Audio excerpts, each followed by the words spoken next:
नीतीश कुमार के साथ उनकी टीम में बदलाव कहीं ना कहीं इस बात की तरफ इशारा कर रही है कि नीतीश कुमार ने कोई प्लान ज़रूर बना लिया है। क्या वो प्लान तीसरे मोर्चे का है या फिर नीतीश कुमार अब इस बात को समझ गए हैं कि उनके भारतीय जनता पार्टी के साथ चलने में घाटा है। इन सारी बातों को लेकर के जिस तरह से नीतीश कुमार की टीम से उनकी पार्टी के तरफ से जो आवाज़ें आ रही हैं, जिस तरह के बात और चर्चाएं आ रही हैं, उसे देख करके आप भी अंदाज़ा लगा सकते हैं कि कहीं ना कहीं नीतीश कुमार की टीम में अब भीतर ही भीतर कोई ऐसी प्लानिंग बन रही है जिससे वो भाजपा को एक बार फिर से छोड़ सकते हैं। आपको बता दें कि लगातार आपने देखा होगा कि 2020 के चुनाव के बाद से नीतीश कुमार प्लानिंग बना रहे हैं और वो प्लानिंग कई जगहों पर, कई एंगल पर एग्जीक्यूट होती नज़र आ रही है। सबसे पहले उन्होंने लवकुश समीकरण को साधने के लिए कुशवाहा को अपने साथ जोड़ने के साथ ही उन्होंने कुशवाहा को बिहार भ्रमण पर भेज दिया और कुशवाहा लगातार भ्रमण में हैं। यहाँ तक कि कल जब आपने देखा कि ललन सिंह का स्वागत समारोह हो रहा था, तब भी उनको वक्त नहीं मिला आने का। यानी कि वो सीरियसली बिहार के लोगों से अपने आप को जोड़ने और कनेक्ट कर पार्टी के तरफ रुख करने का तैयारी करा रहे हैं। उतना ही नहीं, एक दूसरे कुशवाहा जो बिहार प्रदेश अध्यक्ष है, उमेश कुशवाहा भी भ्रमण पर हैं और लगातार वो खास करके उन क्षेत्रों में भ्रमण कर रहे हैं जहां उनकी पार्टी की हार हुई है, वहां के लोगों से मिल करके और पुनः वापसी की बात कर रहे हैं। वहीं दूसरी तरफ जो राष्ट्रीय अध्यक्ष बने हैं ललन सिंह, उन्होंने तो स्पष्ट तरीके से कह दिया कि जो लोग भी नाराज़ थे किसी कारणवश, वो पार्टी में वापस आएँ और भी जो लोग चाहते हैं अपने आप को आगे बढ़ाना, वो भी पार्टी में वापस आएँ। और इन सारी बातों को लेकर के अब पार्टी पूरी तरह से तैयारी कर रही है। इतना ही नहीं, इस तैयारी में एक बात और बड़ी मजबूती से हो रही है, वो ये है कि कहीं ना कहीं अब नीतीश कुमार कुछ दूसरे एंगल पर सोचना शुरू कर चुके हैं। अब नीतीश कुमार सोच रहे हैं कि नहीं सोच रहे हैं, लेकिन उनकी पार्टी के लोगों की मंशा हो गई है कि नीतीश कुमार प्रधानमंत्री की कुर्सी तक पहुंचे।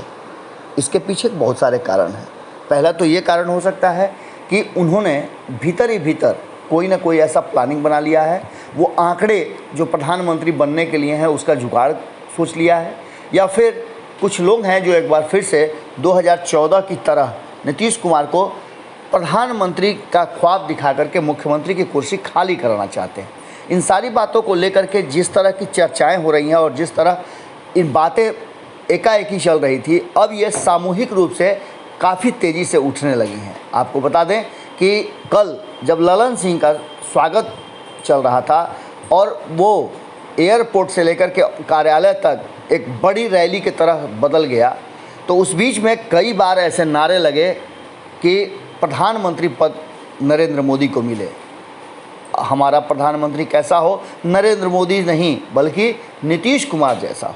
अब इन सब बातों को लेकर के जिस तरह की बातें सामने आ रही हैं और भारतीय जनता पार्टी को एक तरफ से ये नारे और दूसरी तरफ से जिस तरह कल शक्ति प्रदर्शन हुआ, उसके साथ नीतीश कुमार लगातार जिस तरह से अपनी शर्तों पर काम करने के लिए एक बार फिर से नीतीश कुमार ने प्रधानमंत्री के सामने अपने आप को लाया है और खड़े हो गए हैं तन करके, उसे देख करके लगता है कि आने वाला समय अब भारतीय जनता पार्टी से अलग होने का मूड बनाने वाला लग रहा है। जिस तरह से परिवर्तन किया गया है जदयू के अंदर में, अध्यक्ष बदले गए हैं और आरसीपी सिंह को हटाकर ललन सिंह को लाया गया है। ललन सिंह को कहा जाता है कि उनके संबंध भारतीय जनता पार्टी के साथ बेहतर नहीं रहते हैं। इन सब बातों को जानते हुए नीतीश कुमार ने जो स्टैंड लिया है, निश्चित रूप से उसके कोई मायने ज़रूर हैं।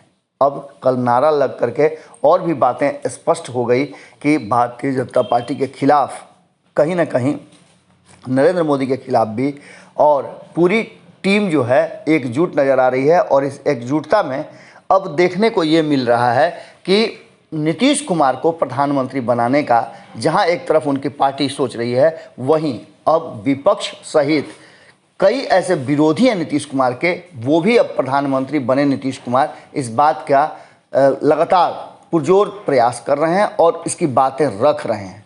क्या होगा ये तो वक्त बताएगा, लेकिन जिस तरह से जदयू ने अपना एंगल बदला है, उसे देख करके भारतीय जनता पार्टी के लिए भी अब सोचने और निर्णय की स्थिति आ गई है। खूब जम करके नारे लगे।